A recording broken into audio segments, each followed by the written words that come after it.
Hi நண்பா, BKS உட் furniture Karaikudi நண்பா. அடுத்து பார்த்தீங்கன்னா அந்த ஃப்ளவர் ஸ்டாண்டில் வந்து 6 பீஸ் ஆர்டர் நண்பா. எங்கன்னு பார்த்தீங்கன்னா நம்ம ஊரில் தான், காரைக்குடியில் தான்.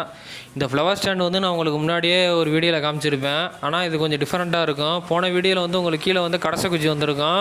இப்போ இந்த இதில் வந்து கீழே பார்த்தீங்கன்னா கடசை குச்சியும் டைல்ஸும் வந்திருக்கும் நண்பா. நல்லா பாருங்கள், மரம் ஃபுல்லாக எல்லாம் பர்மா டீ கொடுத்தேன். நீங்களே பாருங்கள் நேச்சராக. இந்த மாதிரி இதெல்லாம் உங்களுக்கு வந்து ஹோல்சேல் ரேட்டுக்கு வேணும்னா மறந்துடாமல் அந்த ஸ்க்ரீனில் தெரிய நம்பருக்கு வந்து கால் பண்ணி கேளுங்க. அப்படி இல்லைனா வாட்ஸ்அப்புக்கு வந்து மெசேஜ் பண்ணுங்கள் நண்பா. எல்லாமே நம்ம சைஸு லென்த்து எல்லாம் போட்டிருக்கு. நான் அடுத்த வீடியோவில் வந்து இந்த 4 பீஸுக்குள்ளே வீடியோ வந்து நான் அடுத்த வீடியோவில் காமிக்கிறேன். இந்த மாதிரி டிஃப்ரெண்ட்டாக உங்களுக்கு கலைப்பொருளை வந்து பார்க்கணும்னா மறந்துடாமல் வந்து சப்ஸ்கிரைப் பண்ணிடுங்க. அப்போ தான் நான் அடுத்தடுத்த வீடியோவில் போடுறதெல்லாம் நீங்கள் பார்க்கலாம். மறந்துடாமல் லைக் பண்ணிடுங்க நண்பா. நான் அடுத்த வீடியோவில் என்னங்கிறத காமிக்கிறேன். பாய் நண்பா.